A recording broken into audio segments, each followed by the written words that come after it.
All right. I will say hello and welcome back to another episode of All About Balance. This time, a little bit, of a gap in the regularly scheduled programming, but I am joined by one of the best minds in MMA media, one of the best minds just generally, and that man is probably the only man I would get up at 6 a.m. for. Greatly appreciate it. Mr. Spencer Kyte, how's it going, sir? It's going well. I appreciate getting early morning Harry.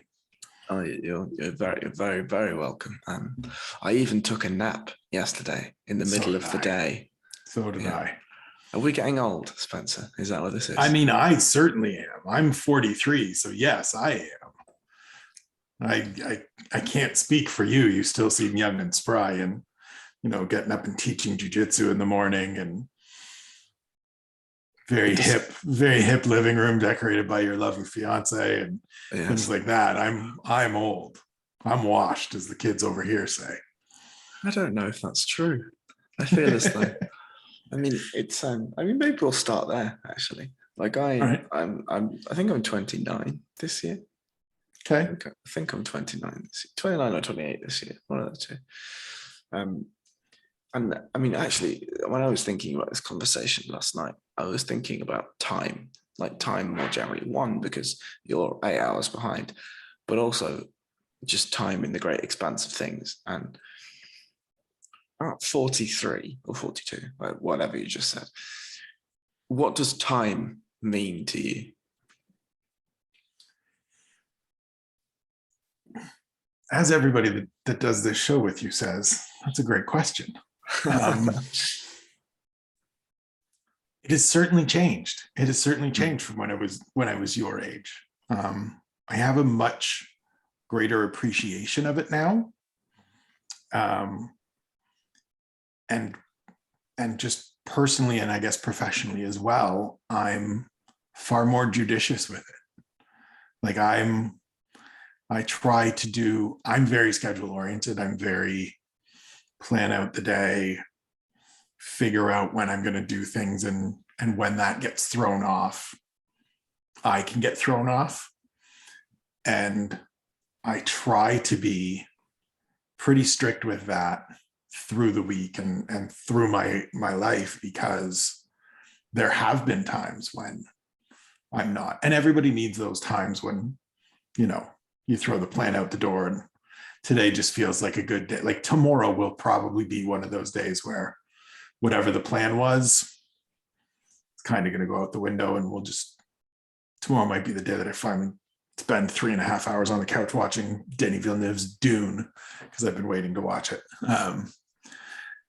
But yeah, I've become more judicious with it because it means more to me, right? And I have a greater appreciation for what I can do in that time if I'm not doing the other things. And I'm, if I map out and think out, okay, well, I can give you X, but what can I do if I don't give you X? Those things mean more to me now. And I think about those things more when I think about my day or my month or whatever it is. Whereas in my younger years, that just didn't matter, right? Like 4 hours of sleep didn't matter.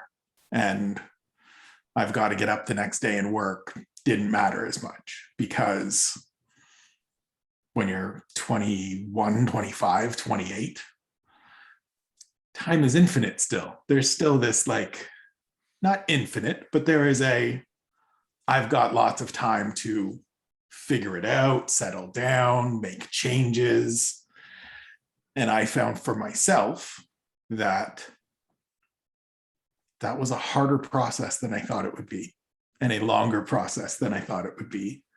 And so now that I am through that process, or it's always a work in process, but you know what I mean, I am far more focused on effectively using my time and effectively doling out my time to people and ventures that mean more to me than, things that I'm not particularly excited about, or that aren't going to have any impact to me. As you said off air, I'm someone, or I think even on here, you wouldn't generally get up to do this for just about anyone. Mm. I wouldn't stay up to 11 o'clock for just about anyone, but we make this work because it has value to both of us. And that's kind of how I approach most things now. So there's a couple of things that have come out of that I'll forward questions onto. And the first is about youth, or the comparison of the fallacy of youth and the ignorance of youth in comparison to older, wiser, more well-seasoned. And it strikes me as life is slightly a comedy, because like the overarching arbiter of life, however that's viewed, is sort of a comedian, because in the most fruitful years of your life, you're entirely ignorant. And the idea of time, as you've said, is completely a fallacy. Less so for me now, but that's probably due to life experiences. But I definitely at 21, like at 21, right. It doesn't fucking matter. You know, Right. Nothing fucking matters. All that matters is, can I still play Call of Duty until 4 a.m. in the morning, right? Whereas then when you get to 43, which really, let's be honest, is essentially the prime of your life. But at 43, I mean, I'm already thinking like, fuck me, I've only got probably 40 years, right? 50 years, maybe. So at 43, you're like, oh, okay, maybe I've got 20, 30 years, right? 40 years if I'm really lucky. And it feels as though it's this empirical joke where you get all the good stuff at the very end, but you don't really have the time to appreciate the good stuff at the end. And I think that's an interesting conundrum of faculties high, Mm-hmm. intelligence low. Intelligence high, faculties low. Right. And then this time is on this weird curve. And I just wonder, like, there's a question that Lex Friedman asks everyone at his podcast at the very end, but fuck that, I'm going to ask it now. Like, given that sort of conundrum that we've just laid out, what is the meaning of this whole thing? You mentioned meaning, and I'm going to go full Viktor Frankl. What is the meaning of this thing?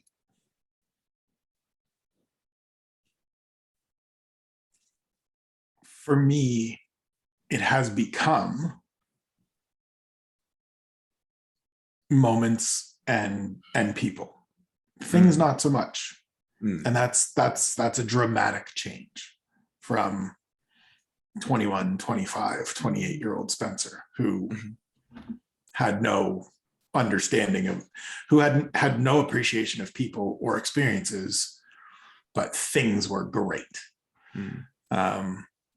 And that has certainly been something that has happened, as you said, experience as that changes, right? You and I have connected through mixed martial arts and through covering fights, where, and I think both of us talk about it pretty regularly, that point every fighter, every athlete is looking for is that spot where it just overlaps perfectly for, if you're lucky, 3 years, where you're experienced enough, but you're also athletic enough, and just the skill is there, and it just coalesces properly.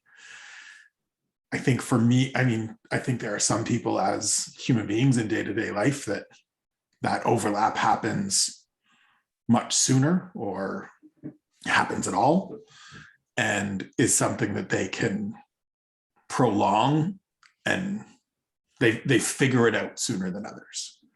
I think for me, it happened quite further along than I originally intended. I originally thought, because we all kind of think, oh, I'm going to figure this out. And it has shifted. Yeah, it's the meaning part of it has shifted to be about the people and the experiences. And like, not just like, I'm somebody, so we'll just dive right into the muck of this. I'm somebody that in my younger years, it was quantity of people. The more people I know, the more people I can say, that's my friend, that's my friend, that's my friend.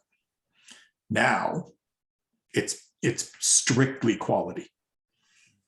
I'm quite okay. And I make the joke regularly with people that I have 5 friends. And that might be one too many, but they're 5 great people that I know that no matter what, I can text them, call them, and they're here. And I'm happy to be at this point now.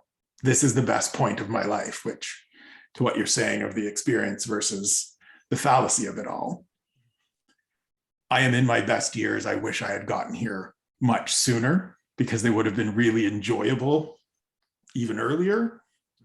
But I'm here now and I'm absolutely going to make the most of them. So I think that is, you know, at the butt of all great comedy, at least comedy that I find great, is there's always pain. There's always tragedy. There's always misaligned truth. There's always this sort of subtext of the reason it's funny is because it's a little bit dark. And I think that that kind of is where this feeling of irony of life comes from, because you have, as you said, in one hand, you've managed to do all the work in your personal life. Now, obviously, I don't know the ins and outs of your personal life, and that's fine. But you've done all this work to get out of the mire that is adolescence, right? And then you get to this point at 43, 42, 43, where you're genuinely accomplished, both in you've got your Cub Scout badges for life experience, and you've got your Cub Scout badges for your personal ventures, career ventures. And then life's like, yeah, that's great. Here's a quarter left of your life. Go and enjoy it. Yeah. Right? Like, yeah, it's just these fuckers, like these fuckers. Well, and it's funny that you say it as these fuckers, because I've thought of it, especially recently, and we've talked about this both on podcasts and off. This is the happiest I've been work-wise. Yeah. Connecting with you guys at Severe and doing some of this stuff has been, and it's taken a long journey to get to a place where I can go, wait a minute, this is the good stuff. This is the stuff that I've been striving for. And it hasn't come in the way that I've expected it to come. Like, I'm going to do a preview show for Sherdog with Shawnee later this week. Yes, I'm aware. If you had told the guy that started on this journey 12, 13 years ago, hey, one day you're going to tape a podcast, a video podcast, I believe, I don't know, for Sherdog with a buddy who happens to live in Ireland, that you have the utmost respect for, that has the utmost respect for you, that reached out to you because he values your insights, I'd have been like, nah. Actually, that guy would have been like, of course, because I'm going to be the biggest star in this sport and whatever. Whereas now, the more humble, the more seasoned, the more understanding of these things really truly appreciates what that means, and really truly appreciates that, I think 15 people have viewed the thing I wrote today on my newsletter. But I know that one of them is the guy I wrote it about. And so that's all that matters. And I know one of them is you, so thank you. But it's those things, right? That's the shift. That's the turn of this.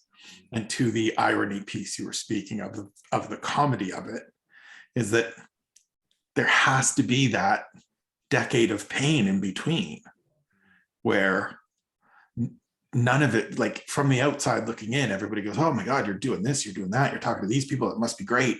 And I sat here hating it most of the time, feeling like I'm struggling or not successful enough, or it's not going according to plan.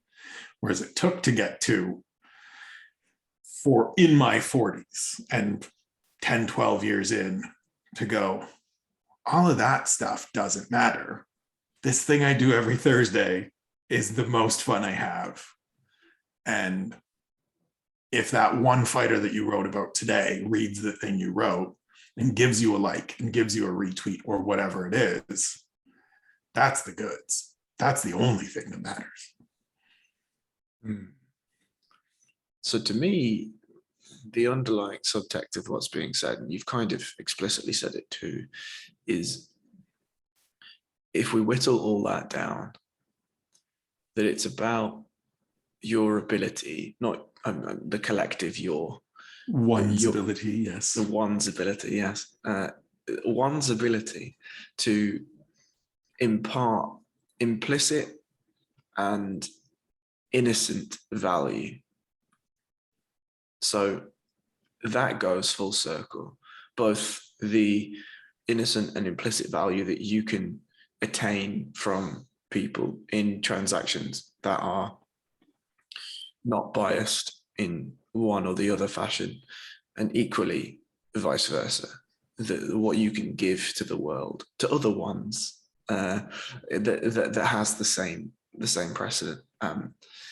And I think just to touch on the MMA thing, not that Sean will ever read this or listen to this whatsoever, because he consumes far too much shit otherwise. But I've spoken to Sean recently, actually, after our recent voice note transaction. I messaged Sean and just said, look, I'm very grateful I just want you to know I'm very grateful for this. Like, it's only been, it's been less than 6 months I've been doing work for Severe, but it already feels like it's the right place, and I'm very, very fortunate to have sort of stumbled along that. And I was thinking back to the timeline of how this all really happened. And it's very surreal. Like, I'd followed Sean for a while on the social medias. And I reached out to him for the podcast and I was like, look, I think you're interesting. You like Man United. You like MMA. I like those things. Would you like to talk? Right. And he was like, oh, yeah, sure. And he came on and he said to me, I've only got 35 minutes, 40 minutes, whatever it was. And I was like, sure. And we crammed in whatever we could cram in. And he told me the other day, he was like, I really regret saying that. Like, I wish I'd have just pushed back whatever I had, done the thing properly, right? Because these things go on for fucking hours sometimes, right? There's conversations I've got on here that are nearly 4 hours long and whatever. But I sort of, even just 6 months ago, the endeavor has changed me personally. And it's changed the way that I view things. Like, to be honest, before Sean and Ian came to me and said, do you want to do a bit for Severe? I was falling out of love with MMA quite drastically, to be honest. And, you will have done that multiple times over the course of your career. But I don't want to make this an MMA podcast because there's enough of those on Severe. And if you want an MMA podcast, go and pay for it on the Patreon, severemma.com/pints, or go to Spencer's Substack. We probably should have done that at the very start. We'll do that at the end, and I'll chop it up and put it at the start. But yeah, like, MMA is a tumultuous place, right? It's a tumultuous place. And I feel like in a lot of ways it echoes life in just a very accelerated, very exaggerated way. Why do you stick around, I guess? So I have indeed fallen in and out of love with it many times over. The things that always keep me around. So just from a physical competition, I find it enthralling because there's so many facets to it, many of which I know that I could not ever do. I've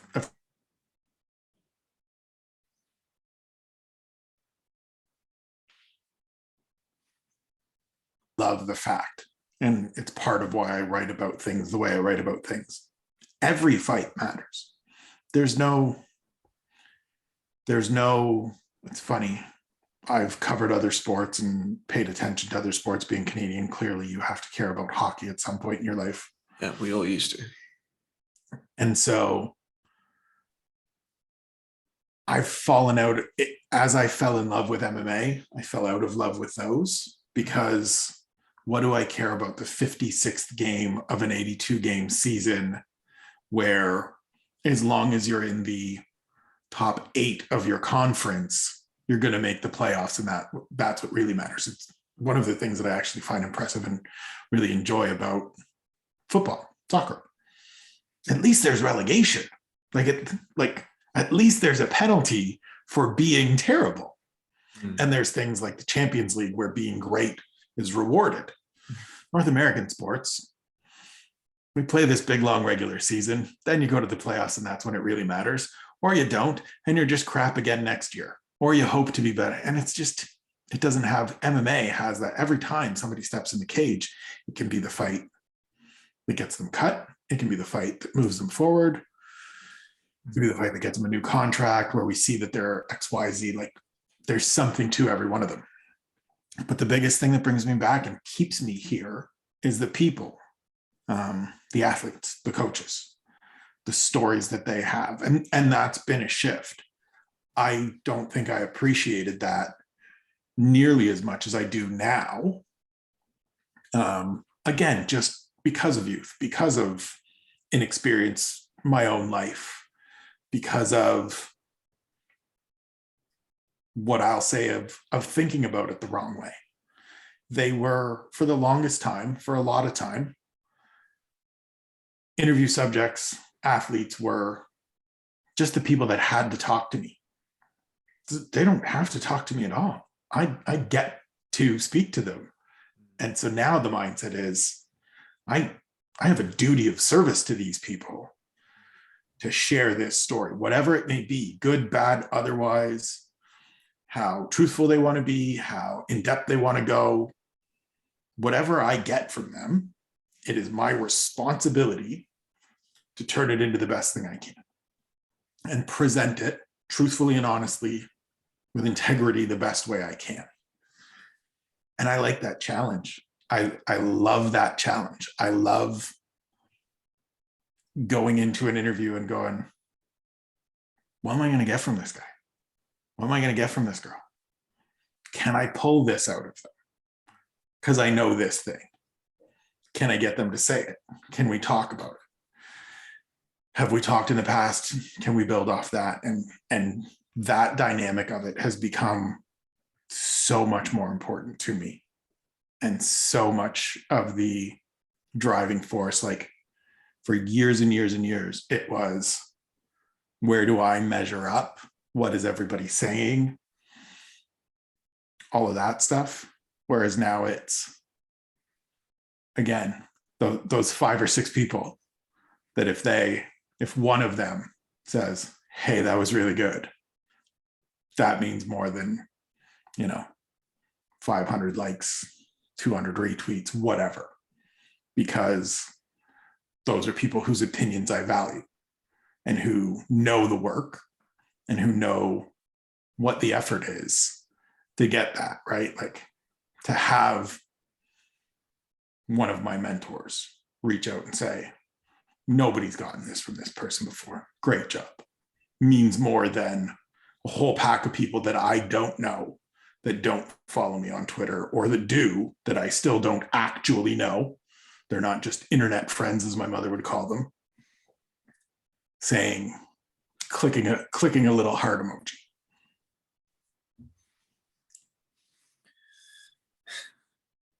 Value is a very long, deep subject.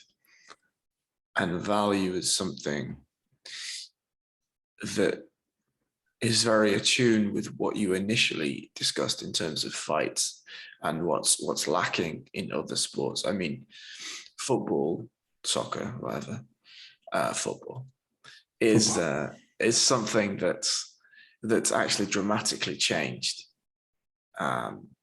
in the UK specifically, but globally, to be honest, in the last sort of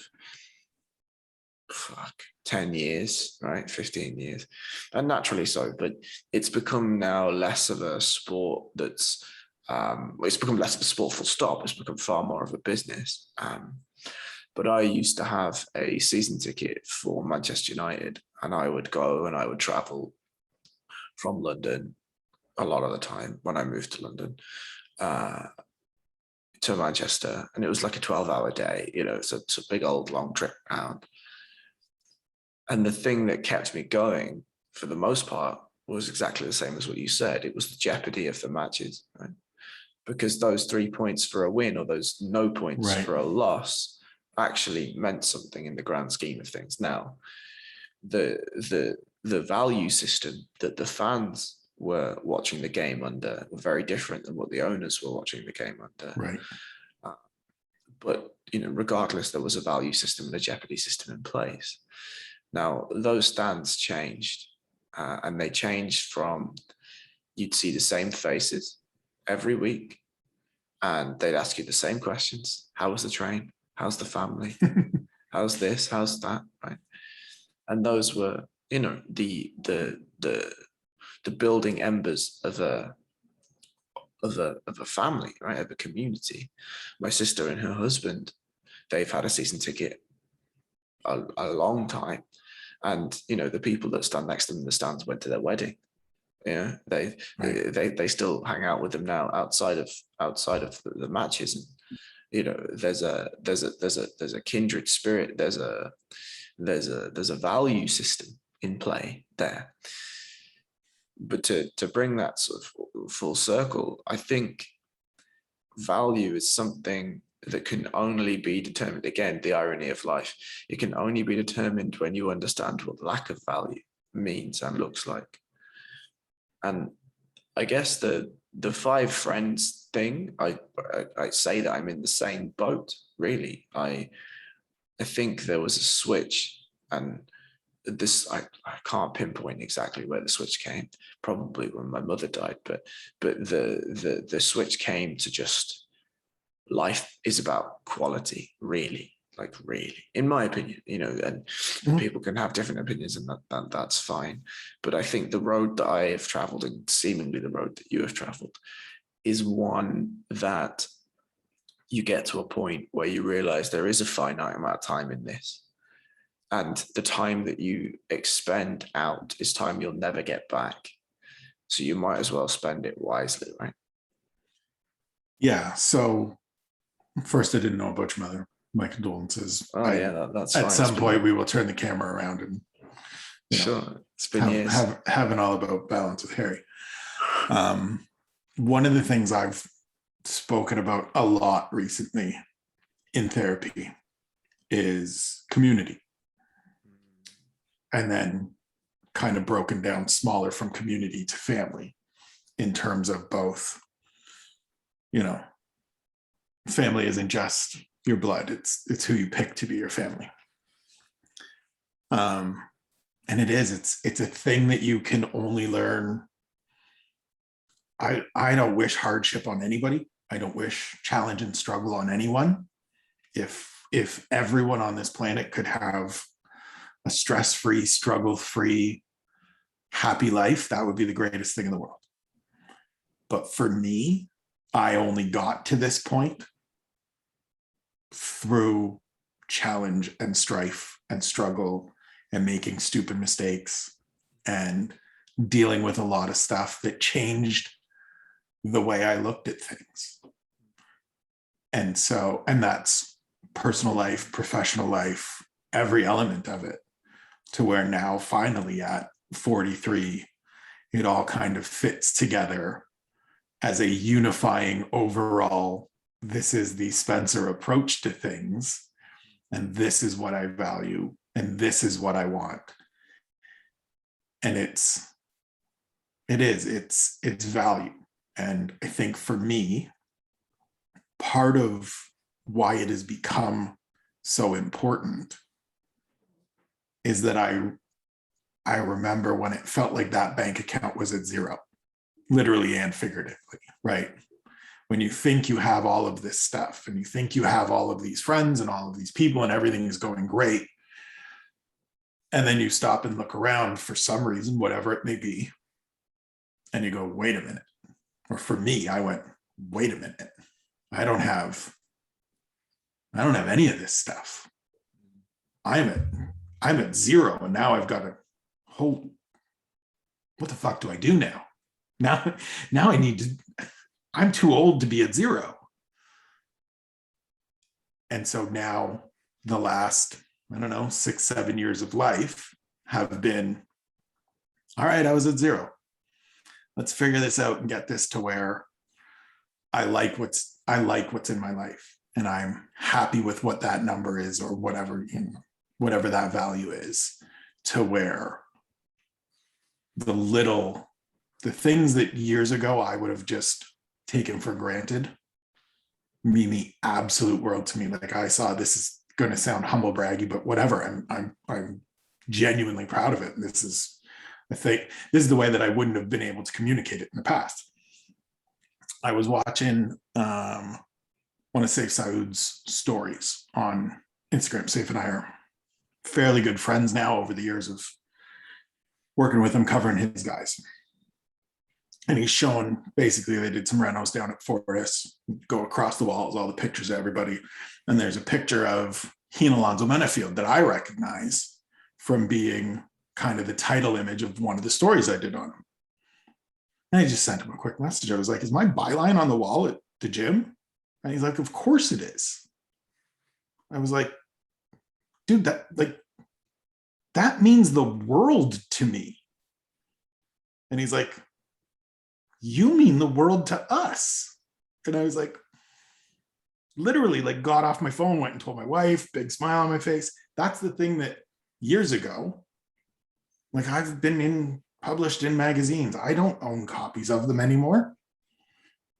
I hate that I don't, because it would be really cool to have them still. But youth, inexperience, lack of understanding of value.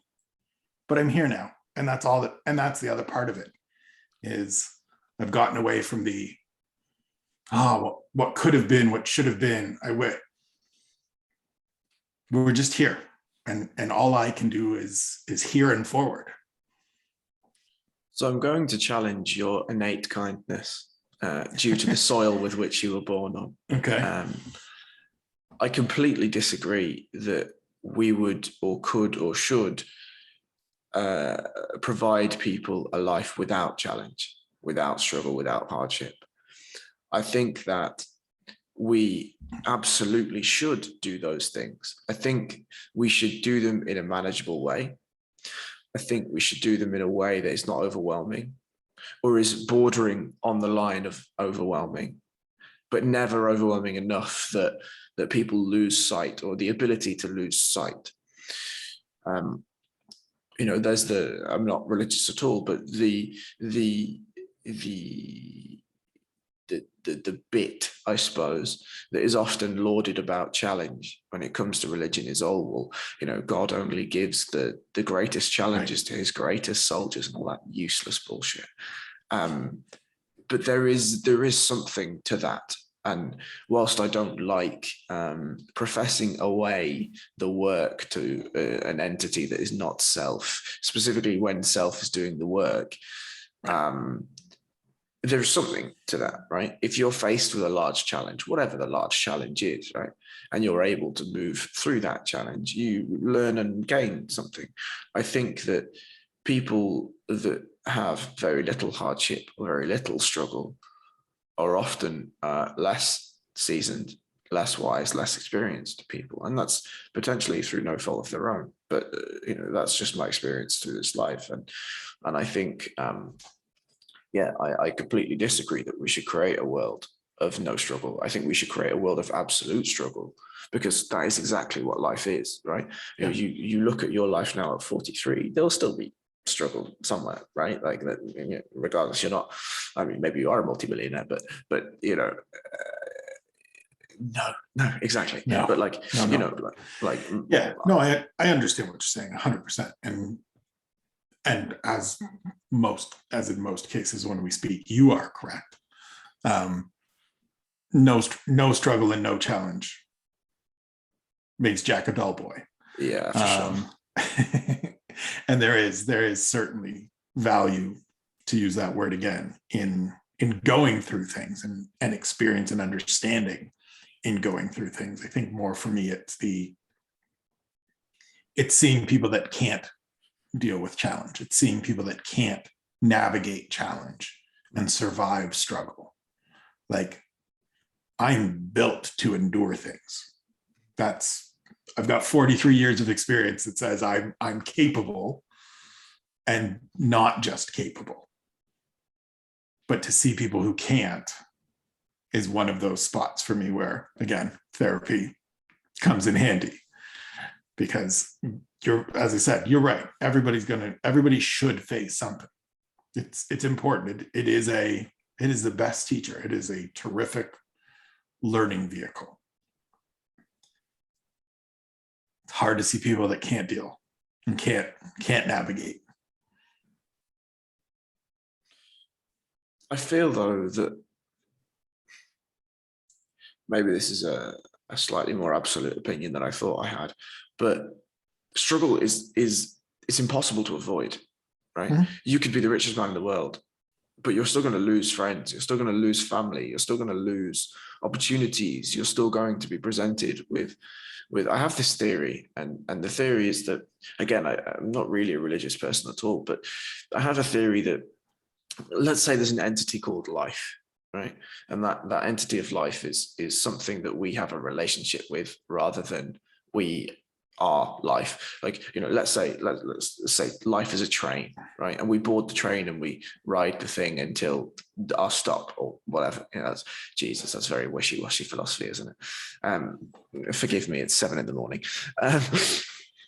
But yeah, there is this relationship that we have with this entity called life, and life to me seems to, whether we're living in the matrix and it is this this all-knowing consciousness of AI, or whether it's just a subconscious path that you are walking, right?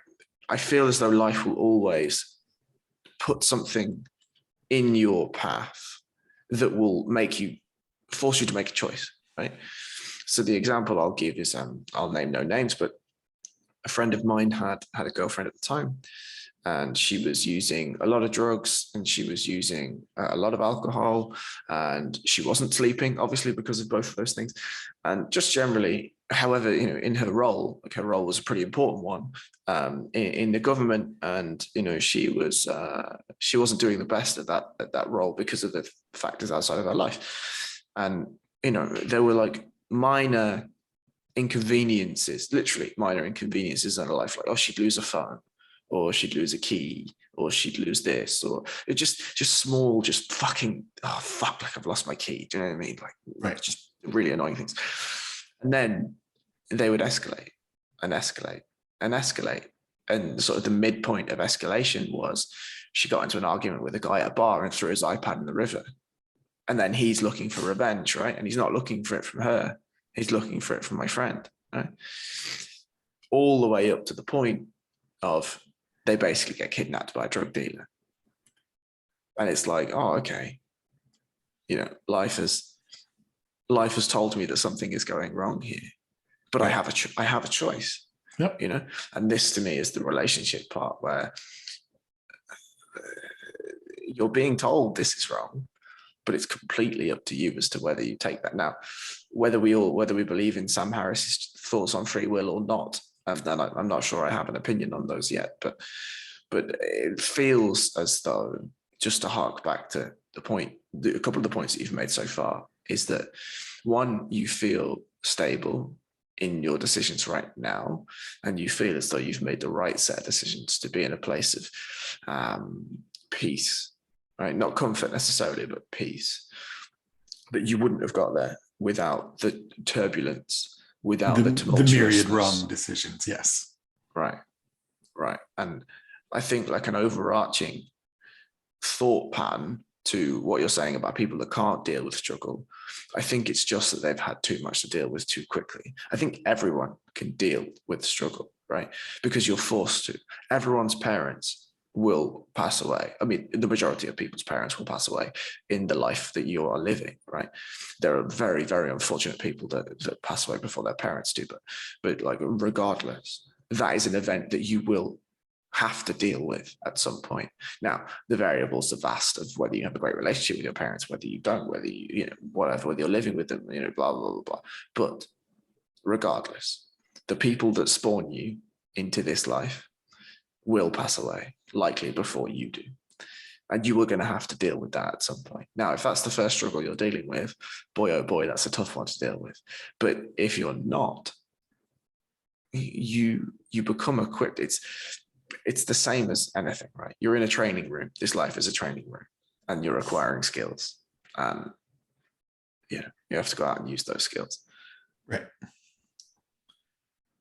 I just Go on. I was just going to say, like, to use the training room and to tie it to jujitsu, right? Like, we all start at white belt, and it just depends how far you progress. Yeah. And the only way you progress is, I mean, literally in jujitsu, it's misery and getting choked out and being terrible for a long, long time. And then you're a little less terrible. And then you're a little less terrible again. And somewhere, 10, 12, 15 years down the road, if you've persevered and stuck with it and continued to grow and learn and get better, maybe then you're getting close to your black belt. And even then it's still learn, struggle, grow. Yeah, for sure. I think there are a few things, and I don't like talking about jiu-jitsu so much on this podcast anymore, just because I did so many athlete interviews before, like conversations before. But you're right. Like, there are jiu-jitsu. I don't like the cultiness and stuff of jiu-jitsu. I really, really don't. And that's something that we can talk about if you want to. But it's jiu-jitsu is merely a vehicle for change. It's merely a vehicle for lesson, in the same way that there are myriad of things that are a vehicle for change and a vehicle for lesson. People especially grapplers, like to say that jiu-jitsu is the one and only thing that will teach you about life. And that's, right. I mean, as fucking far away from the truth as possible. But it is a really interesting insight to the pattern of life, I think. Yeah, because I think it's a wonderful. So my nephew is 7. Yeah. He is very active at times, but does not deal with correction or being wrong or any of those things very well. And so my recommendation, every time I see his parents, every time we're talking about the different activities that he is getting in, is there's a jiu-jitsu school up the road from your house. And like, I haven't checked it out. I don't know whether it's, how reputable it is. There's actually a very good one by close to me here, operated by my former neighbor of all people. Literally moved in 2 doors down when we bought our first place. So my wife is a nurse. We moved in next to a nurse and a Brazilian jiu-jitsu black belt. In a good spot. Who operates the school, which I have not got to because me and jiu-jitsu don't work anymore. It didn't work very well the first time, but I constantly advocate, this is what he needs to try. This is what he needs, because it's not, I don't find my very limited experience of actual practical on mats. It's not particularly physical in the punishing, pounding sense. I know that it can be. At 7 years old, it will not be. Yeah, for sure. But it is, to me, of all the things you can do, as someone who did Taekwondo as a kid and progressed very quickly, because that's kind of what they do, but I was also pretty good. It's the thing where you have to struggle. It's what we're talking, right? It's the thing nobody goes in there and is great right away. Even people that have gone in there and been great, like we all know some of the names, right? And I'm sure you know more of them than me. But you're not walking in there at 7 and everything's coming easy. You're going to have to deal with it. And it's going to present you time and again the opportunity of quit or stick it out. And that's going to show you and show his parents and show him what he's made of. And start him at making some of these choices of, do I want to be somebody that can stick some of this stuff out? Do I want to get better? Do I want to push? Do I want to try? And to me, that's life. That's just life. And not to, I don't think you ever expected me to be the one on here that, almost made the jiu-jitsu as life connection. But there's something to it, right? Like, as you're saying, yeah, it is a great example of the challenges and the struggle and those roadblocks that we're all going to face. And it's just, do you want to figure out how to not get subbed every day and how to get better?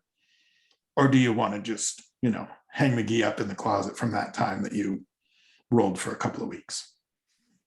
I mean, my first piece of advice is never put the gi on and stay strictly without the gi. But Right.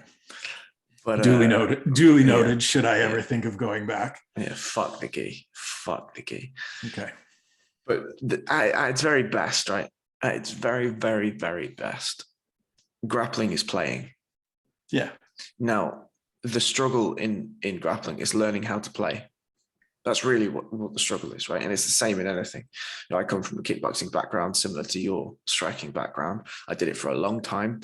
I didn't get as good as how it sounds you got, but I had natural abilities in, I was very flexible, and I was also force stretched and whatever. So there were things that allowed me to be better than maybe I could have been.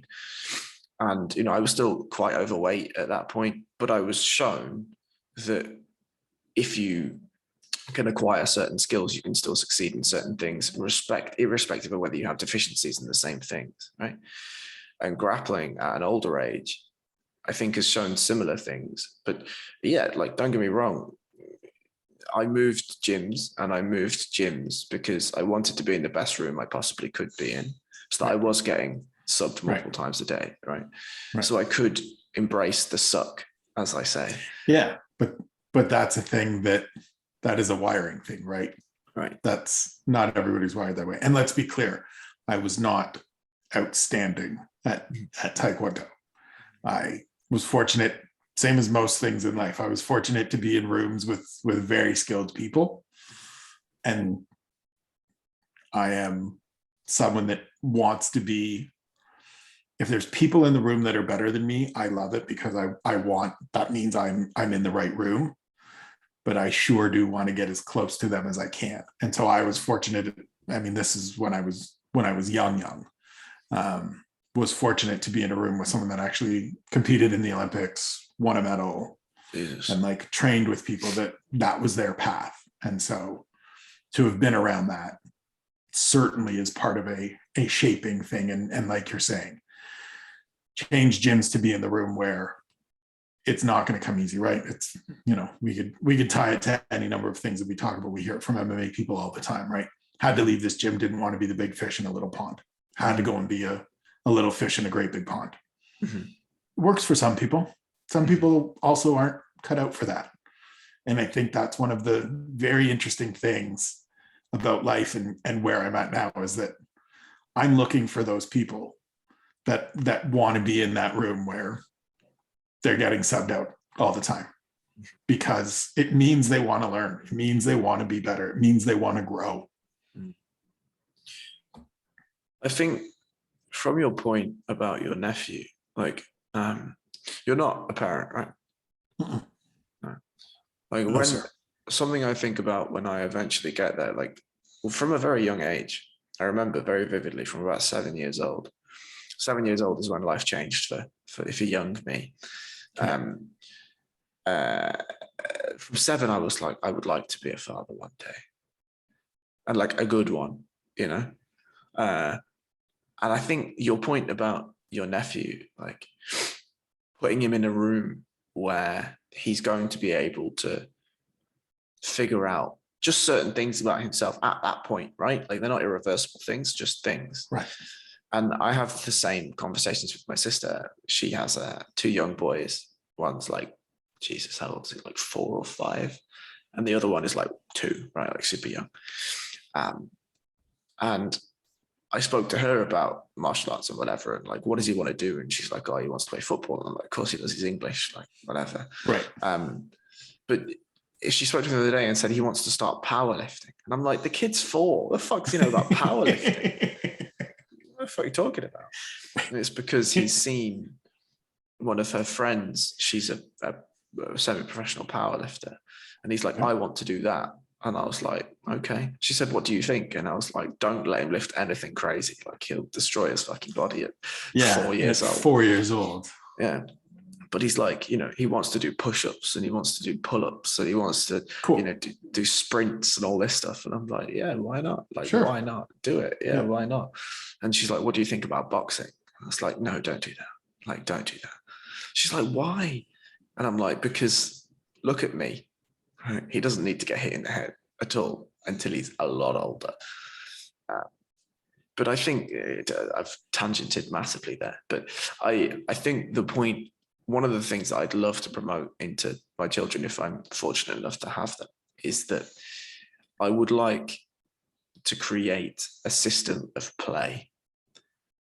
Because I think we talk about the preview shows we do with Ian on a Thursday. We talk about, the way that you now interact with fighters. And there's a very, very thin line, but a strict line between, to me, it is like play. It is like play. More so on a Thursday. I just get to hang out with my friends and talk about fights. Then when I'm interviewing fighters, it's more serious. I put on a more serious front because they are, they're giving me their time. But it is play. At the base of it, it is play. It is play with a subject that I enjoy. And I feel like I'm still learning the rules of how to play the game, but I have an understanding of how to play the game. Right. And I feel as though the greatest advances in the overall global consciousness of what it is to be human and our ability to do things comes from play. Because play, you can fail and it doesn't matter because it's just play, right? You're just there, not having fun necessarily, but just play. What do you think the value of play is? Oh, I can't say more than you just said. Like, right, sure. It's so great to be able to, the piece you said about it, it doesn't matter in terms of like wins, losses, because you're just playing is such an important piece. And I think for me, it's a piece that I didn't grow up with, right? I have an older brother, very, very good at a young age playing hockey. Grew up in a family that was a big thing. And so just playing was never enough. Like just being out there. Very quickly I understood. That's not, just being out there is not quite enough. You gotta win, gotta excel.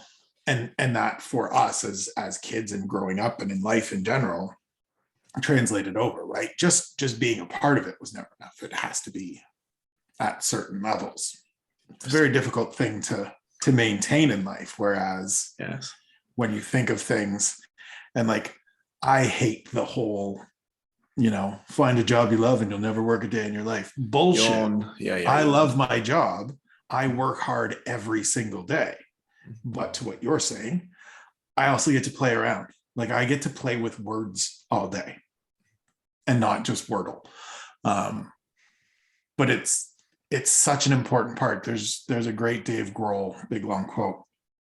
Somebody talked to him about what does he think about, the American Idols and the way music is coming together. And he's like, the best thing still is you and your buddies being fucking terrible and going in your garage and just figuring it out. Like, we have all of these people now that are trying to follow a professional track as opposed to playing and getting better and learning from the suck and being in the suck and having to improve.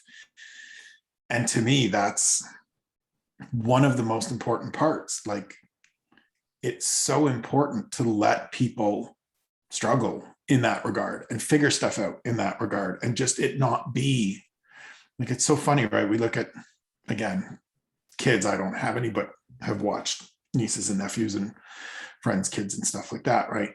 And even just being a kid watching my brother, it changes things so much when we make it about anything other than just play. Right? It changes the way that person interacts with that activity. It changes the way they think about it. My brother burnt out of hockey. Again, probably certainly was somebody that was going to play at a major junior level. So with prospects of playing professionally, and just burnt out of it because of the politics and the pressure and the, all of those pieces of it, which to me shouldn't happen to a 13, 14, 15, 16-year-old kid, because it's just hockey. It's just play. It's just a stupid sport that if you're fortunate enough to be good and it be a thing that you can pursue, that's great. It shouldn't be anything more than it has to be. And unfortunately, in so many regards, in so many literal and figurative arenas, we make those things that should be play into so much more than they need to be, and strip away the actual fun of it. Why do you think that happens? Because that's a global trait, as you just said. It's across everything. Why do you think play has been stripped out of so many things? So, from my personal experience, I can say that there is or was a lot of status element to it for my parents. A lot of status element to it for my father specifically. He certainly never was as good as he would have liked to have been, and grew up in a place where hockey is a big thing. Had some friends, had some family members that went and played professionally and excelled in all of those things. And so that then becomes that little bit of, the thing that lingers, the sourness that lingers. And, at times parents transfer their hopes and dreams and all of those things onto their children. Yes, sir.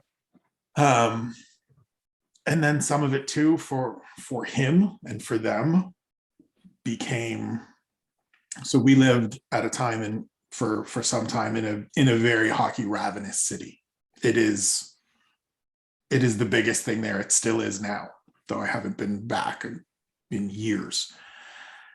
And so there's prestige to it, and there's genuinely politics involved in 12 and 13-year-old boys hockey of, well, we know so-and-so and he knows so-and-so, and so this guy's got to be on this team, and if you don't know them, and that becomes a competitive thing, and that becomes a, we're better than you, you're better than us, that has nothing to do with the children anymore, right? It stops being about the children. It becomes about the parents' influence and the parents' connections and friendships.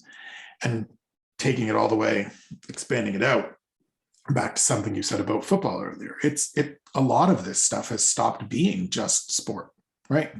It has become business. It has become pipelines to professional sport. It has become, for some people, it is the potential lifeline out of terrible situation. And so that makes it hard for it to just be, for that kid, just about play when they see, because for whatever they can't process, the kids still see it and can understand, even to a small degree, how important it is, and take that on and see that. And so some decide, I'm still going to go through with it. Some, like my brother, decide this isn't worth it anymore. And there's just so many other things that have been piled on top of it, unfortunately, because it does take away that very basic, very simple, very necessary piece of just going out and playing.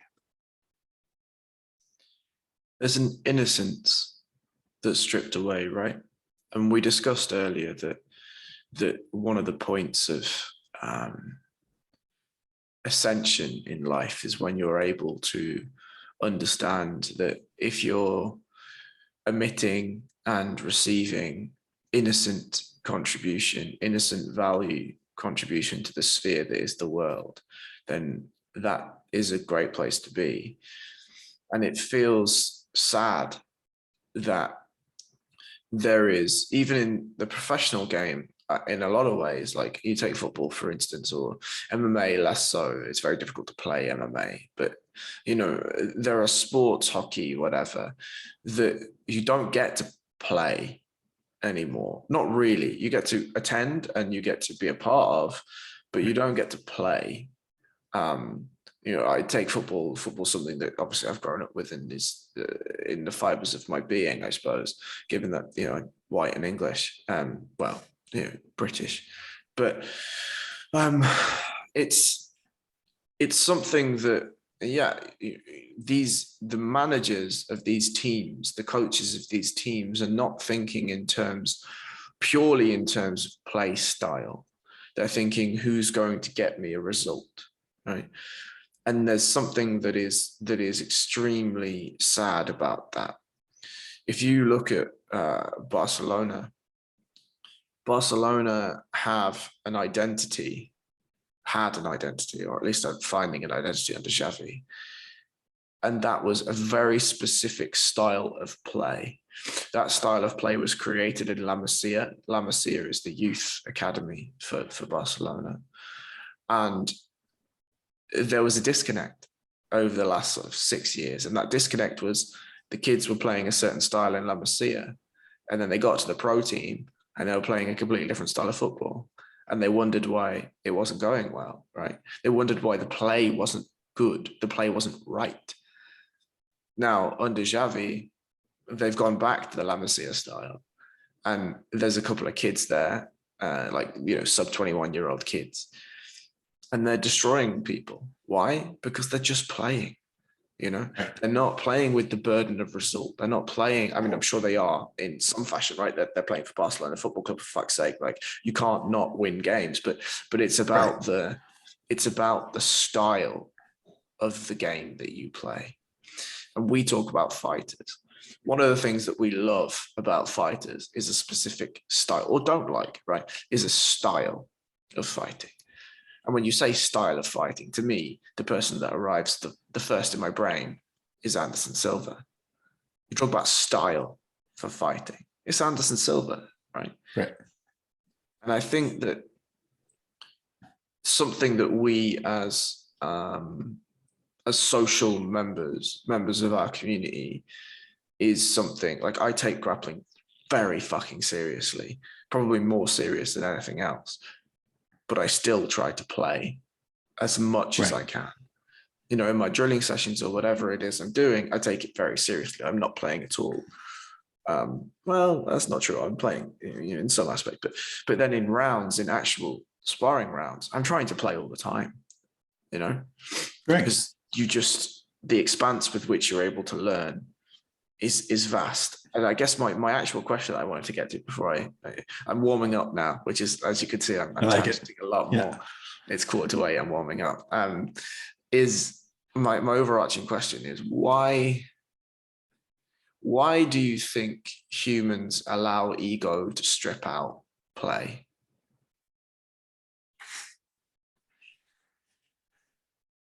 This is part of the reason I was excited to do this. Because conversations with you and in listening to some of your episodes, conversations with you aren't conversations that I have with anyone else. And I clearly love conversing. Sure. Why do humans allow ego to strip out play?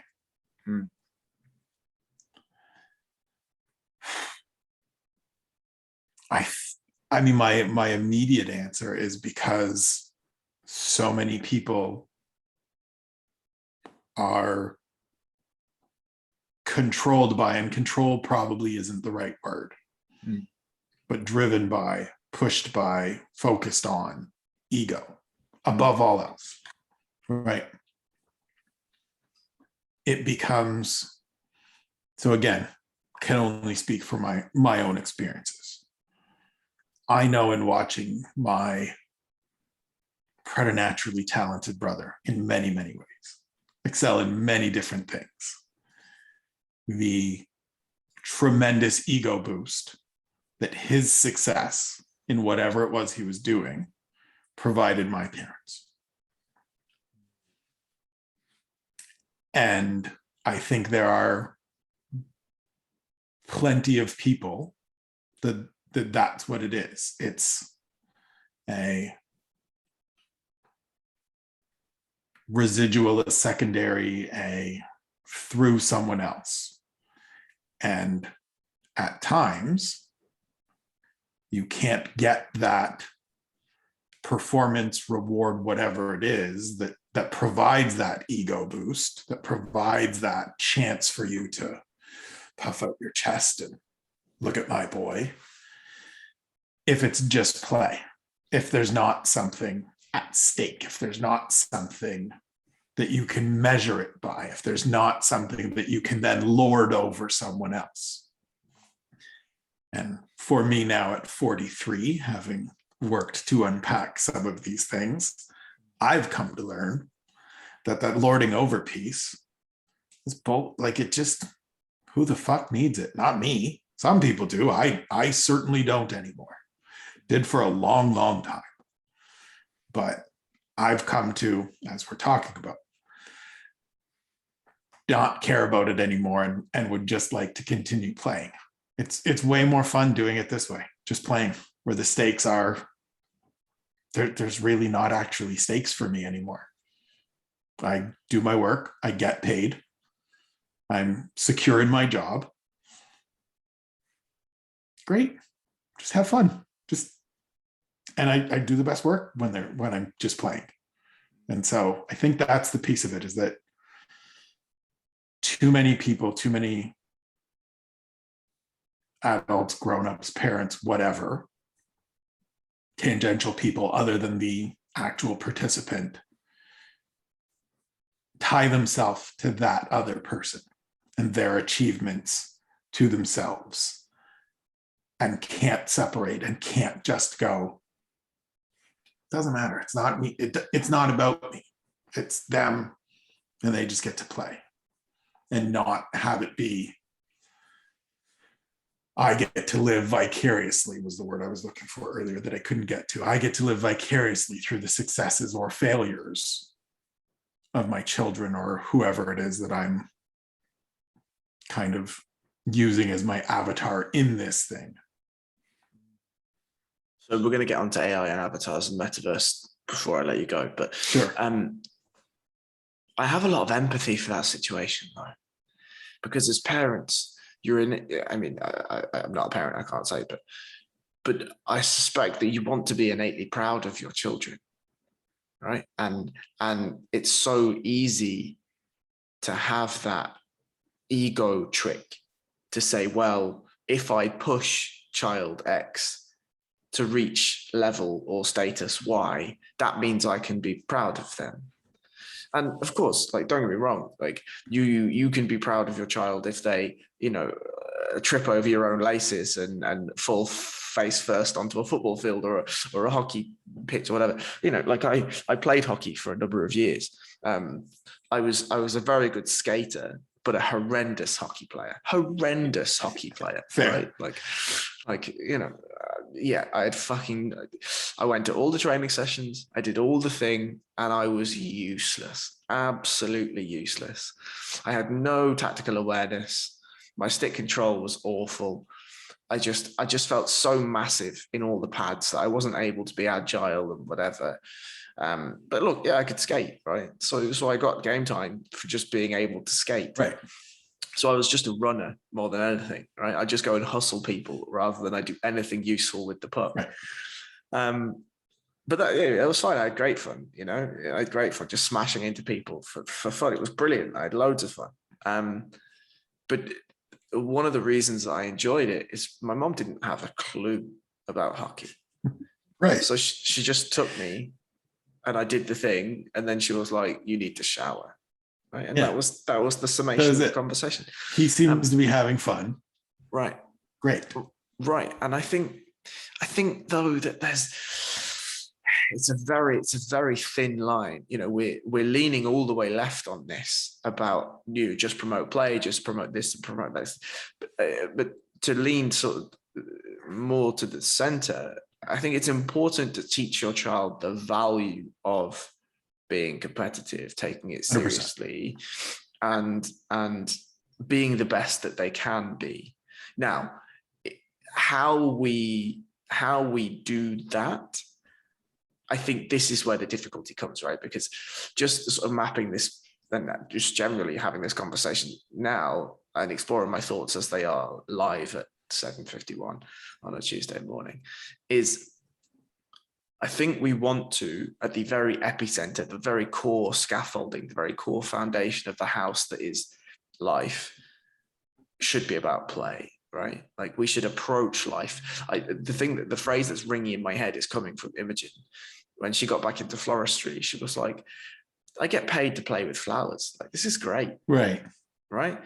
And whilst the epicenter of what we're doing, the core ethos of the oscillation between us and a thing should be play, it's important to understand the outside rules and the outside guidelines of play, and that play is conducive. Somebody has to win, somebody has to lose, and it's okay to be either one, as long as you're adopting yourself in the best possible manner. Yeah, there's nothing wrong with competition. There's nothing wrong with encouraging your children, whoever it may be, yourself, even to that regard, to be and push and train and try to be as good as you can, or as good as you want to be, even to that. The piece, and there were a couple times there that you saw me pointing at you, is there also has to be that acceptance from the outside people that maybe this is as good as it is. And if this is as good as it is, can you not be proud of that? So again, I can only speak for myself.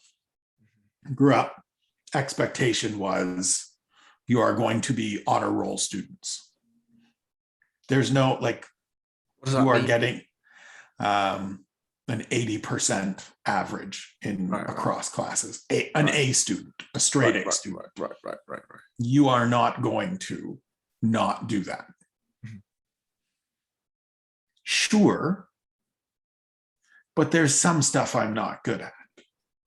And so,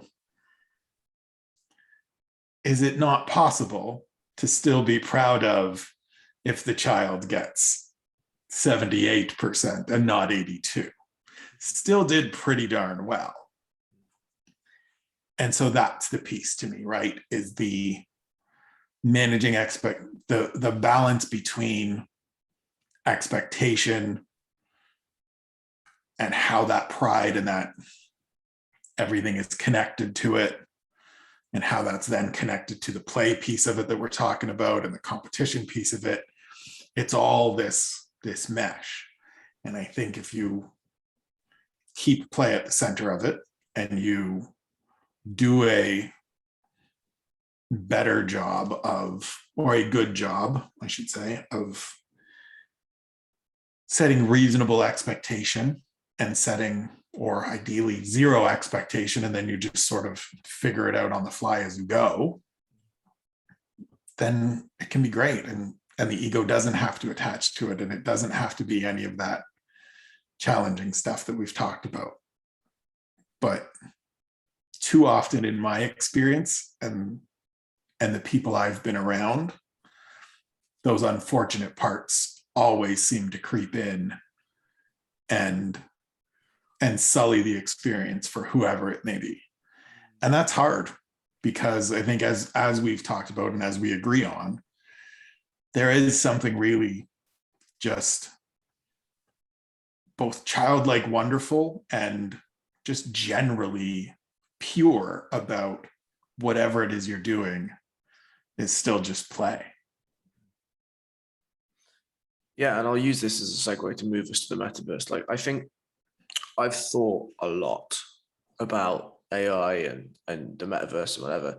And I don't know whether you've listened to one of the episodes where I do my big long tangent and my explanation of how I think that the world is going to end up and yada, yada, yada. But what we'll do is we'll get there, and we'll get there by, I think, play is, or will interface the word play with the word leisure, right? And I think that play and leisure are going to be far, far, far greater in their value in the future of humanity than they are right now. In the time right now, if you go and speak to a Goldman Sachs banker, right, or a Warren Buffett investment man, whatever the fuck their title is, play doesn't exist, right? Unless it's white lines in the club after a hard day of work, right? Like play doesn't really exist. And even that isn't play. That's just, I need to get rid of this 18-hour shift that I've just pulled. A disclaimer, that's a stereotype. Don't know anyone.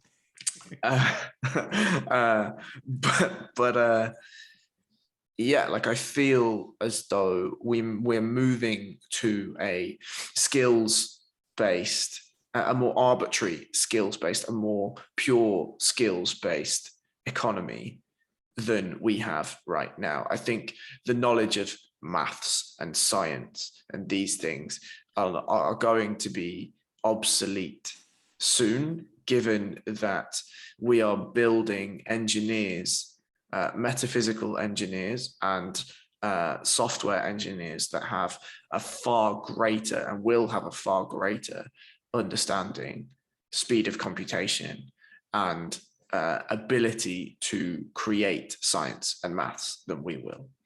So I think if we not strip out, but if we alleviate and if we outsource a lot of that development and thinking in the governance of our world to tech, then what's left really is play.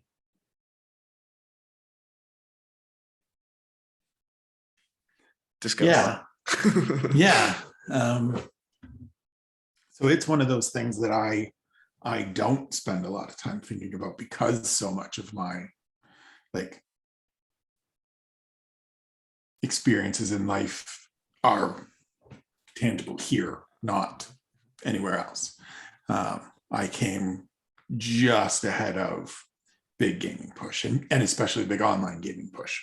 Have a system, still play, but not online and stuff like that. I do think you're right. I do think you're correct. I think it is going to be more where all of those things become accessible. And I do agree with your assessment, or the interchanging of play and leisure, because those are two. There is a similarity, there is a connection. And I think if we can, it's funny, I think there are people who don't recognize the value and importance of leisure. Interesting. And see it as frivolous, and see it as, or many different things. Whereas to me, I see it as a very important piece of day-to-day existence. Because, as you said, at some point, we all need that unplug from whatever else is going on, whether that be your hypothetical Goldman Sachs banker, or, me after 4-5 hours of sitting, smashing out content. I need that hour to sit down and watch some stupid show that I enjoy. Or my wife, when she gets home from work, needs that evening of just relaxing because she's spent 8 hours at work dealing with, different patients and things like that.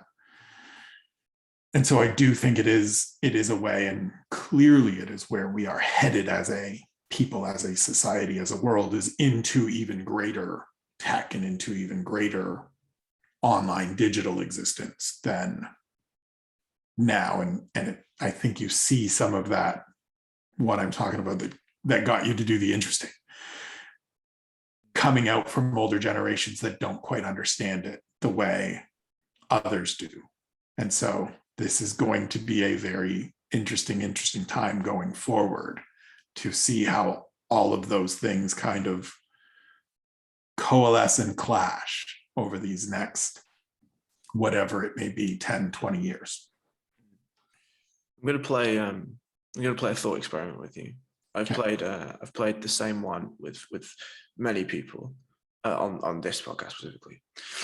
The top question is this: right now, what do you need, and I emphasize the word need, to leave your house for?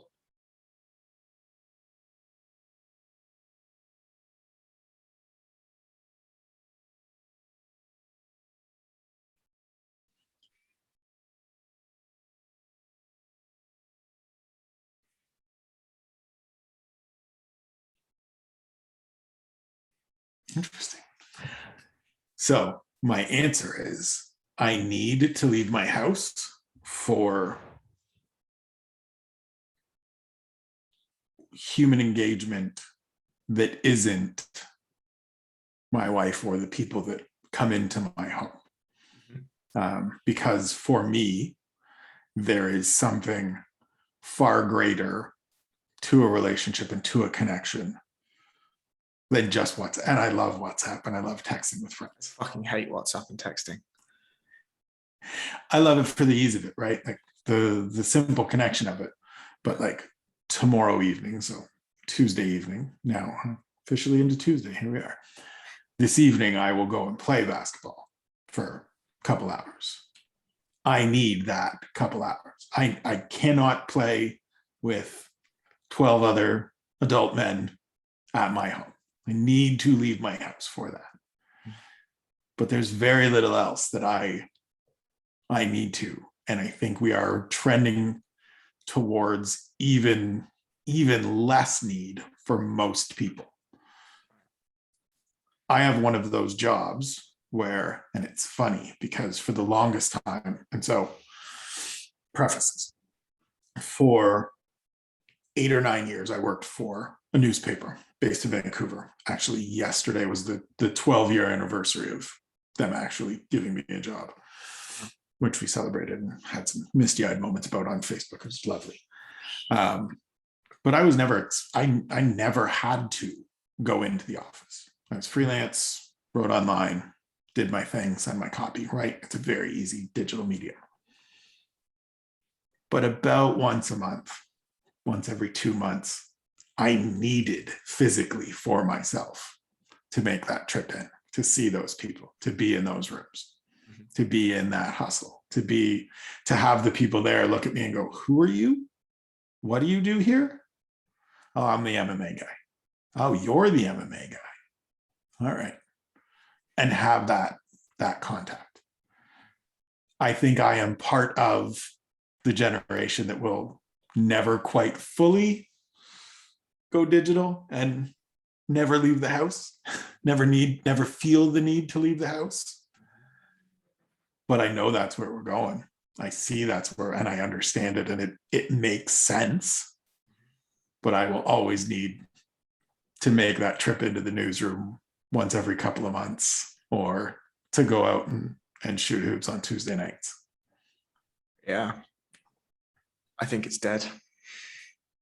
It's going there. It's 100% going there.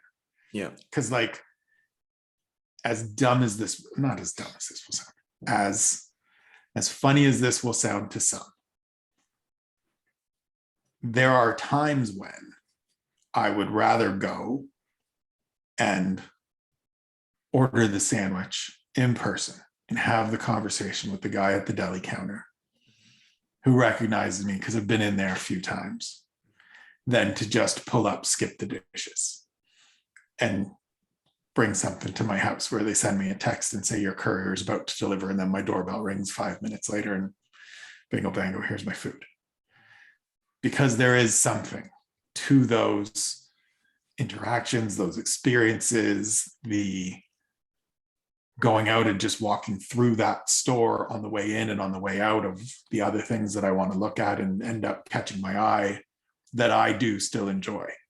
Because I think partially because I do work from home, right? I'm here all the time. And so the venturing out moments are this is like, I went and did a bunch of errands this morning. there's something still for me of jumping in the car, driving down the road, do the running around, interact with whoever I have to interact with, and I keep that very limited because I don't generally like people. Again, five to seven friends, and that's all I need. But there is still something to it for me. But I 100% in the smirk on your face and in the glint in your eye of it's dead, agree with you that it is going that direction of being dead.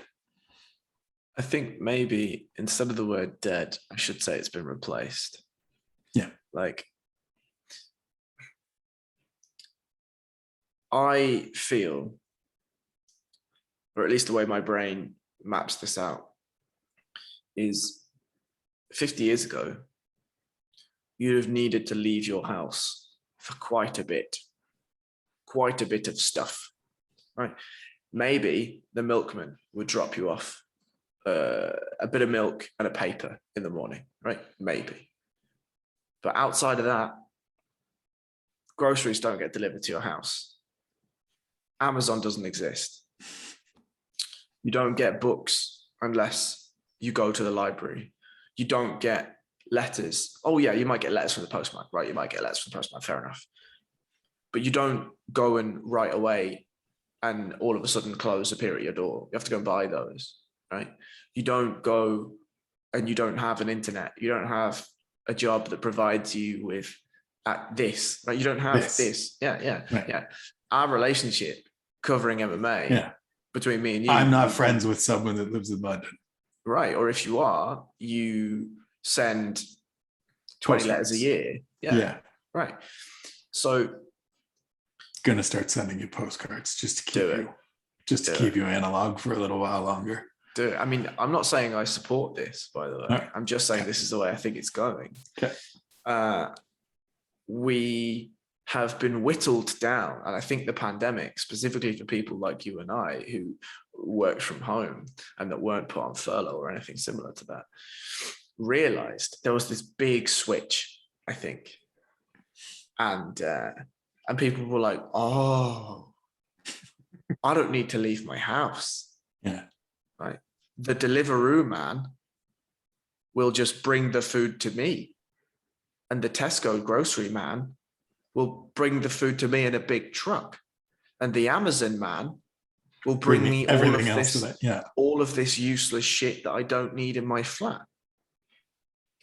And I think then, you know, people did the Zoom meetings and they did this and they did that with friends and family and they played games and they did whatever.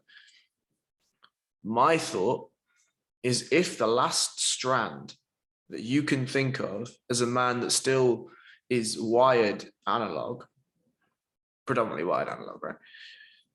If the last thing that you can think of is, I need to leave my house to go shoot hoops with my friend, give me 10 years and I'll give you a headset and you won't be able to tell the fucking difference. Oh, I agree. Do you know what I mean? Yeah. And I think, to hark this back to the play and leisure thing, if I gave me a headset and I put that headset on and I said to myself, you can now go wherever you would like in time and you can represent yourself however you wish to represent yourself as, and you can create worlds just by thought, which is what is happening in the metaverse at the moment. And you can engage with a myriad of people who represent themselves however they represent themselves in worlds that you could never imagine. What do I care about playing with computers for? Like, I don't care about IT ever, you know? Like, I could say to myself, okay, I want to go and live and witness as a spider on the wall, fly on the wall, the beginning of Earth, the beginning of mankind. I want to see when we move from water to land. I want to see what people have depicted the end of the Earth to look like. I want to go back and I want to see prehistoric times. I want to see Victorian times. I want to see when Christopher Columbus landed in America. I want to see all of these things. I've just spent 15 years of my life in the metaverse looking at things and I've not even looked up. right? The Amazon man's delivered my food every day because the VR headset has a link into my Apple Watch or my Aura Ring or my Fitbit, and it's told me I'm hungry. Right. So it realizes that actually my 3 favorite restaurants are these and my most picked thing is this. And all of a sudden it's just Right. added it, right? I don't need to leave my fucking house. So in that scenario, 100%, it brings us all the way back to the start of people and experiences for me of value. What you're describing, absolutely possible, and understand the draw of it. And there's parts of it that for me, yep, same thing, interested. But there is still something, and I don't know this because I haven't experienced it on a VR headset or anything like that yet. I look forward to the day when all of this tech can replicate the sheer joy I felt snorkeling in Hawaii with sea turtles. It will come, I'm sure. But for right now, my peon brain says you can't replicate that for me. You can't replicate that moment, that feeling, all of it. Because I can close my eyes and be right back in that water, right back in that moment with the smell, with the feel, with the way my heart's racing, because this is just the coolest thing in the world. And here's this 100-year-old creature that has just welcomed me into his space and is leading me out into the ocean. This is amazing, especially for a random dude from Canada that up until 15 years ago had never really seen a mountain. And so I know those days will come, and you're correct. Those days will come where there will be this, like, neoprene bodysuit that can then give you the sensation of being wet and swimming through the ocean, and you'll get out from doing it, and you'll have the hat, and your hair will be wet, and it'll feel all the exact same. But for right now, for me, nothing will ever replace that. I think that's a dangerous statement. So just for right now, sure. I know that it's coming. Something will. Because I actually think it'll be better than what you originally experienced. Because I genuinely, I do. I think that what's coming is, so my overarching thought is that subconsciously humans are creating the next evolution of humans. And generally when we evolve, our capacity for emotion, for feeling, for brain computation, for interaction, for all of these things, they increase, right? They increase in some way. We might lose something, but we'll increase in something else. Just the natural order of things. I think that you looked at Neuralink at all? A little bit, right? Very little. Right, fine. So if anyone that hasn't, the base premise of Neuralink is lots and lots and lots of electrodes plugged into your brain that will increase your brain capacity for thought, for emotional capacity, for lots and lots of things. I see a world in probably not my lifetime, to be honest, but at least in my children's lifetime, where it will be uncommon to live outside of the headset world, whatever that is, right? Jobs will move to the headset world. Commerce will move to the headset world. You've already kind of seen it with digital real estate and NFTs and all that shit. I really don't understand an NFT. Anyway, let's not digress. But I think that a very smart Canadian man called Gad Sard, he is a professor of biology and whatever, and he talks a lot about. He talked on one podcast, and he basically said everything in this world is marketing. And that really fucking hit me, because he's absolutely right. Yes. He's absolutely right. You know, the way that we live our lives is due to the marketing that has been instilled into us in some fashion, you know, parental marketing or commerce marketing or one or the other. It's just a matter of marketing as to whether the human population develops a love into the metaverse world. And specifically, I think it is a matter of marketing before people start uploading their consciousness consciously to said world, right? One of the reasons why Facebook and Amazon and Twitter and Instagram and Snapchat and TikTok and all of these things are as successful as they are is because people are choosing to share the fiber of their being with those platforms. All it takes is marketing to ensure that people do this for a VR type scenario, and then it just explodes, right? It just absolutely explodes. Me and you could watch MMA live, sat together in a VR room. Yes. Nuts. I think it also just, some of it is just time as well, right? As you said, probably not your lifetime. I doubt it. I do doubt it. Certainly not mine. Certainly not my parents, right? Mm-hmm. And I think we're seeing, it's one of the other things that I'm sure you're seeing with your nephews and young children that you're around. I'm seeing it with my niece and my nephew, just the innate. Oh, it's crazy. It's fucking crazy. Where it's just like, oh, okay, this is, and that's how I know that what you're saying is correct, right? Like, it's just like, my nephew now has Messenger, because there's like a Messenger Kids, right? It's on his iPad. And so every couple of days I get some random picture, or I get some random message, and it's his favorite thing in the world and gives me a way to interact with my nephew and things like that. And it's just like, I remember when it came into my life and was wait, how does this work? Whereas it's just second nature. Not even second nature, it is just nature. And as we continue going forward, that is going to be just embedded. I have a crazy story about my nephew. My nephew was 2 years old, the first one, the older one. And my sister was downstairs with her husband doing whatever she was doing.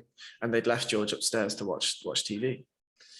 And all of a sudden, Charlie gets my sister, his name's Charlie. She gets a notification on her phone, £16 spent. She looks at her husband and she's like, did you just buy something? If I missed it, did you just buy something? Did you just buy a Spider-Man film? And he's like, I've been sat next to you the whole time. Like, what the fuck are you talking about? She goes upstairs and George is sat with the remote on one side and my sister's phone on the other side. And he's managed to unlock my sister's phone, go to the App Store, download Disney Plus, buy the Spider-Man film, and then stream it to the TV. He's 2 at this point. Yeah. What the fuck? Yeah. It's coming. What the fuck? Yeah, it's fucking coming. And I just, I look at those situations and I'm like, I don't understand. I don't understand the leap. I don't understand the leap. I can't compute it. I can see it and I can rationalize it, but I can't compute it. I think it will be one of those things, and I look forward to the further development of it, right? Because I'm of an age when I remember when 2000 was that marker, right? Of it's going to be like, oh my God. And I remember this is what it's going to look like in the future. And I remember the first wave of VR, and oh my God, VR is going to take, and none of them ever really quite, right? Like 2022 certainly looks different than 1987 in many ways. Sure. But we're also not in flying cars and we're not living on the moon and all of these grandiose things that people thought. And so I do look forward over the next 30 odd, 40 odd years of these things developing and dipping my toes in and experiencing. But I think there will always be, much like generations before me, those pieces that are nostalgic and irreplaceable. And you can tell me that I can have an even greater experience virtually than the one I had physically right now, the year of our April 5th, 12:21 in the morning here in Abbotsford, British Columbia. Mm-hmm. I will tell you that I will still favor the physical that I've had. Mm-hmm. But I think that changes considerably as we continue to go forward, as the younger generations progress and still come. Because part of it too is that physical experience just won't be a thing. You won't get up and physically get on a plane to go to Hawaii. You'll just. Yes, because why would you? My answer to why would you is because it's a different experience. But if you don't know it's a different experience, and you live in a world that's derived by efficiency rather than experience, you're not going to. Like at the moment now, and this will be the last topic, I understand it's 12:30 in the morning. You need to get to bed. I don't need to get to bed. You probably need to get to work. Don't put this on me. That's all right. I've got 40 minutes until work starts. I think that one of the things that saddens me about the way that the world is turning is that time is seen as something to rush. Now, whilst time is entirely finite, I think that there are absolutely massive bonuses and merits to taking your time. I think, and I'll labor this point and I'll meander and I'll get there, hopefully. I think that it is one of the most freeing things in life to accept that we might have 80 years on this planet, in this meat vehicle. And with that, you should try and do few things, but do them well, right? And like yourself, you've meandered through life, and at 43, you've got to a position where you're pretty comfortable with the things that you want to do, and you're going to try to do them as well as possible. I find that at 28 or 29, however old I am, Imogen's just woken up now, so I'll ask her after. I was going to say, she could tell you. She'll know, yeah. I will, and have gotten to a point where I have similar things in my life. I will grapple until my body doesn't hold up anymore. I will cover MMA until the wheels fall off, I think. And, I'll be with Imogen until one of us doesn't exist anymore. And that, I'm comfortable in those things, right? I'm comfortable with the decisions I've made, and I will do those with the best of my ability. And I think that in the new world, because life will be so much more efficient, and travel won't be a thing. You'll just think of where you want to be and you'll be there, right? You'll want to create something and you could just create it instantaneously. The value of time decreases, and the value of spending time decreases because the efficiency of things maximizes. And to me, that's a saddening thing, because, you talk to a farmer or a gardener, and one of the most fruitful parts of their year, 365 days, many, many hours, is when they go from planting the thing to caring for the thing to now it's grown.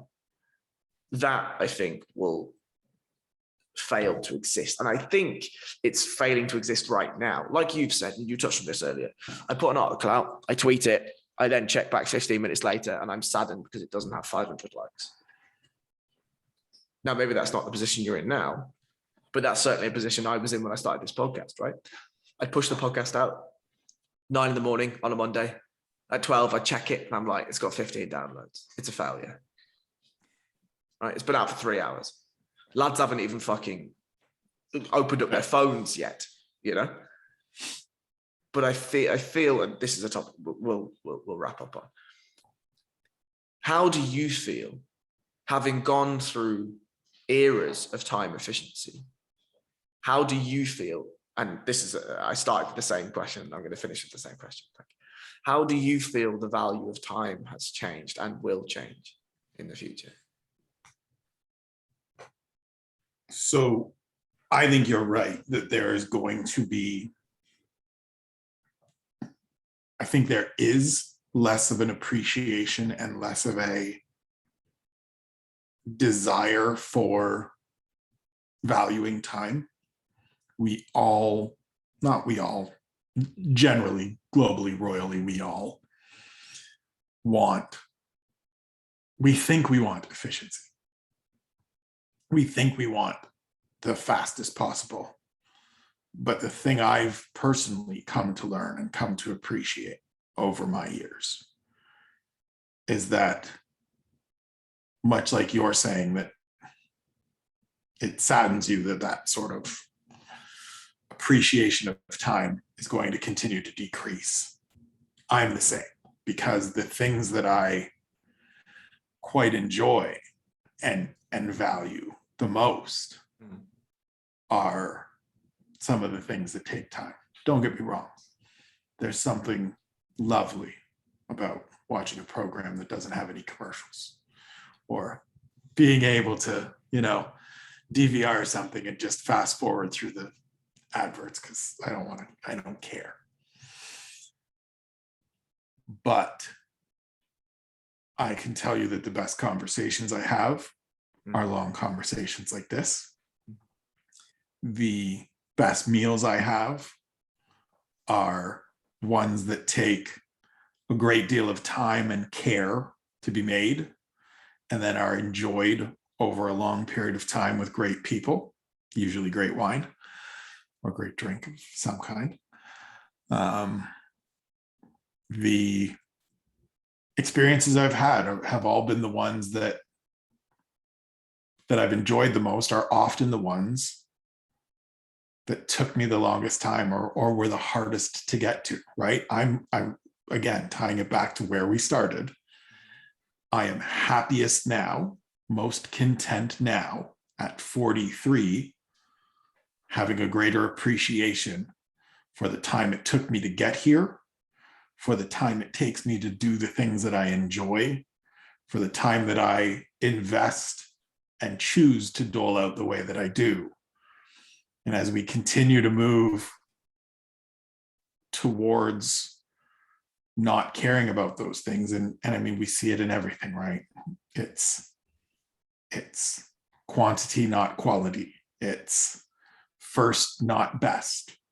It's those types of things.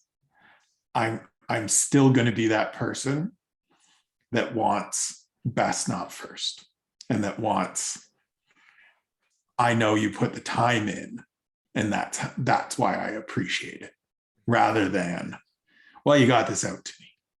There's always some value to, there will always be value to the delivery guy that could get me the food here in 15 minutes because I'm hungry.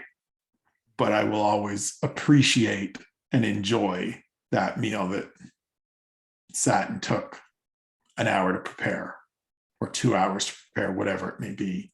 And then we ate it over the course of 90 minutes with some wine and some laughs and whatever it may be, over that burger that got here in 15 minutes because I was starving. Yeah, I think that's a beautiful, beautiful way to wrap it up. I will look, the point of this podcast, the point of this conversational platform was essentially what you've just said, right?